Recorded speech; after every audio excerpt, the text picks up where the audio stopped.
Hey, happy day. The left, they are against everything that the right is for. I guess we notice that every day, and I got to keep reminding you. You know this already. I'll remind you, but you already know the left.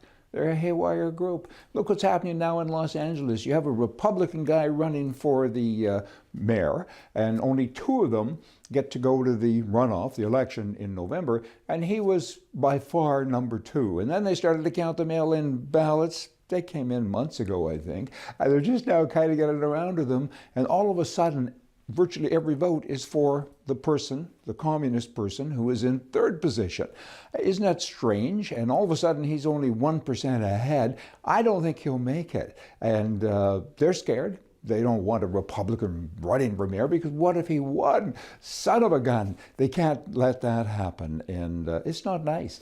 It's dishonest, I think. I mean, at least Trump has stepped up and he said we're going to get the Supreme Court involved and maybe something can happen before November, but I don't think he'll win over the course of the next couple of days. How can you win when millions of votes come in and they say this one is for the commie, this one's for the commie? They kind of keep doing it that way. Are they cheating? Well, isn't it strange that out of the votes that are coming in, it's just kind of centered on the two people? Other people ran, maybe people that filled out their ballot voted for a third person or a fourth person.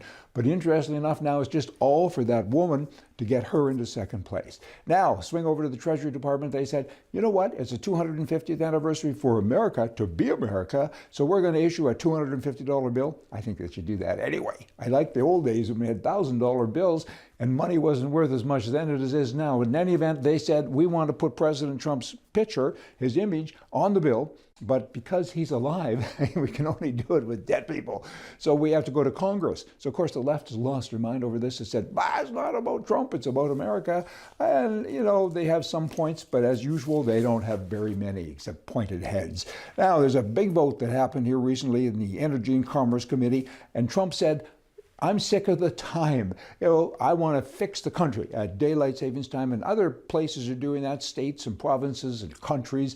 And, you know, it's like taking a blanket with daylight savings time and cutting off with scissors the one end and then sewing it back onto the other end. It's a waste of time, and it costs big money. I mean, there's so many cities that have big clocks up there, and you have to get equipment and write a check. And Trump is pushing for this, and it appears that it's done.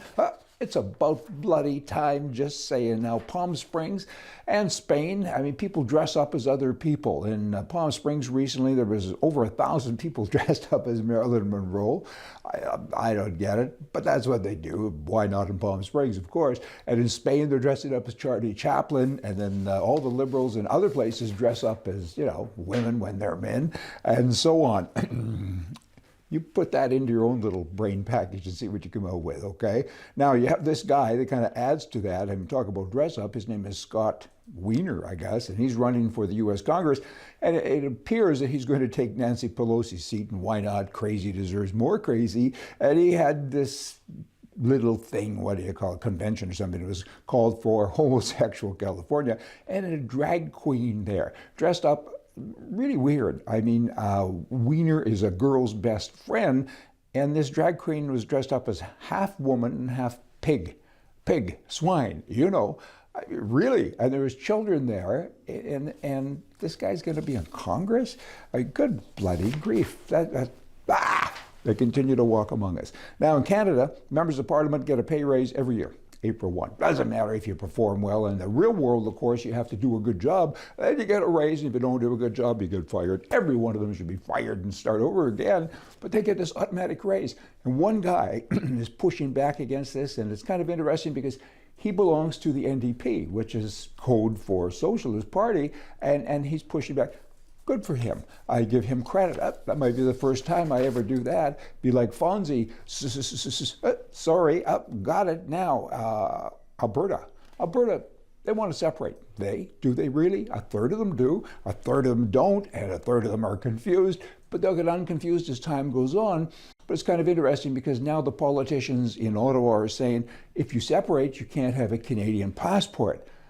Almost half of the elected politicians have passports in other countries. What's their problem? The Prime Minister, I think he's a citizen of 3 countries. The former Prime Minister was a citizen of at least 2. And you got all these wackos running around and they belong to other countries.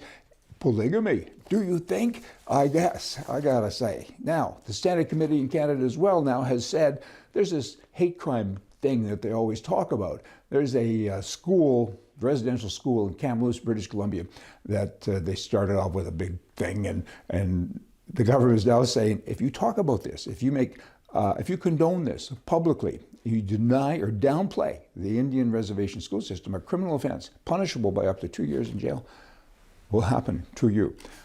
Wow. Well, so many people have said, and they've been treated badly, these people have said there's no missing children reports filed by any parents. There's over 250 children apparently. There's no bodies, there's no this, no that, and they're treated harshly, and now it's against the law for them to say that. Wow. Hey, go have a good day, I guess. But remember, we got to fix this mess. How do you get rid of all these zombies? You have to vote, but when you vote, don't let them count the vote. Hey, see ya.